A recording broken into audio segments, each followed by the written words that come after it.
Well, hello, everyone. I am Bernice Alexander Bennett, broadcasting live from Rootstech 2017.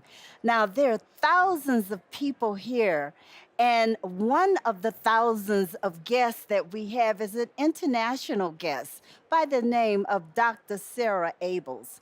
Dr. Abels is from the UK, and she has some very interesting research results to share with us from her research on DNA. So, Sarah, welcome to Roots Tech 2017. Thank you very much, Bernice. It's a pleasure to be here. Oh, it's such a pleasure to see you again because we met each other, 2014. Yeah, so some years back already. That's Yeah. right. And at that particular time, you were working on your research project. So, why don't you tell us about your research? Sure. So at that time, what I was working on was my PhD project, which I just finished very recently. I defended it before Christmas, so I'm kind of excited to be A able new to, yeah, PhD. to be able to tell you Congratulations.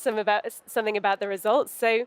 Um, for my doctoral thesis, I gave the study the title "The Power of Knowing," and it's a study about genetic testing and what kind of really made me focus in on this phrase, which I actually borrowed from one of the publicity videos of one of the American DNA testing companies, is that it really conveys this idea that we're seeing all the time here at Rootstech, the idea that your DNA has these amazing innate truths to tell about you and to tell about your story.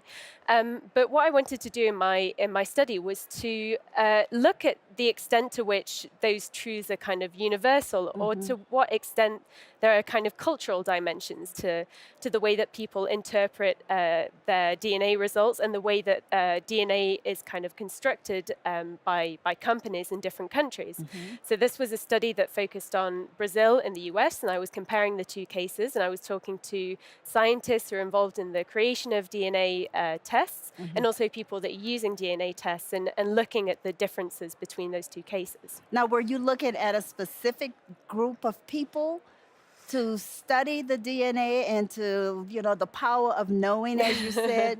Well, originally my study was part of an international project which was called Eurotest, and this was a project that looked at the kind of histories and legacies of the transatlantic slave trade. That was Mhm. the main focus of the project. So initially, I was kind of interested, particularly in how DNA tests are being used by the descendants of enslaved Africans, and this Mhm. is also why I chose to focus on Brazil, which of course was the country that received the largest volume of enslaved Africans over the history of the slave trade, Mhm. and also the US, where DNA tests have been popularized recently. Particularly, I mean, I'm sure lots of people have seen the documentaries by Henry Louis Gates Jr., African American Lives, where they really spread this idea that you can use DNA as a way to find an identity that was lost or taken away during slavery. So Mhm. this is what I started out focusing on. Okay.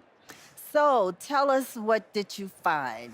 Okay, so there are kind of a few different findings that I'd like to tell you about today. So one of them is first of all focusing on the way these tests are constructed, and as I said, I was interested in kind of the cultural dimensions of DNA testing, and I did in fact find that that tests are made in different ways in different countries. So first of all, here we're at the very epitome of root seeking in the US. So Mhm. there's thousands of people here today, like you said, and what I found this is really quite a specifically American phenomenon, because in Brazil you wouldn't get anything like this, Mhm. and this is because North America, I should say, the United States has such a particular history and relationship with the idea of roots as being integral part of American identity. In Mhm. Brazil, for example, people really don't care where your ancestors came from.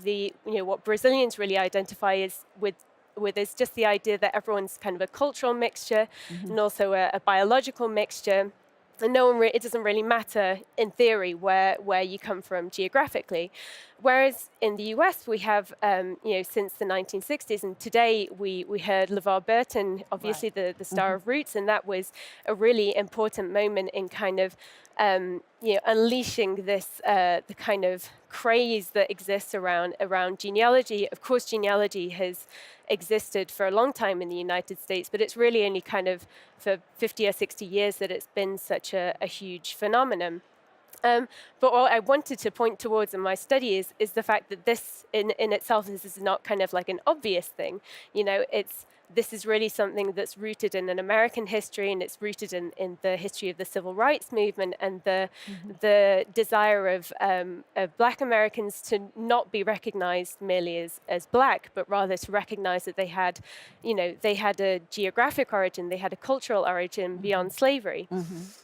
So this is the first part of my study, and what I found is that there's something interesting in the way that DNA tests are being sold in the US, which is that they really focus on this ethnic aspect. So that's a lot of tests are really looking at your ethnic makeup, and I wanted to point to the fact that this becomes kind of circular in the US. These tests are sold to try and replicate this idea of identity that is already important, and to portray that as something kind of universal, like a universal truth. But actually, I found that these tests really just kind of have a feedback loop into something that's already kind of a cultural construct here in the US. Very interesting. Well, we want to know more about what you're doing. So, are you going to have a book that's coming out on your research?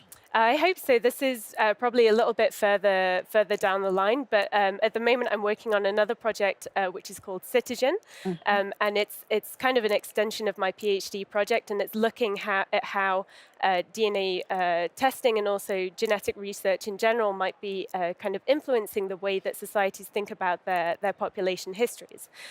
So at the moment, you can look forward to some kind of maybe some papers, maybe some articles from that research as well. Okay, well, thank you very much, Dr. Sarah Abels.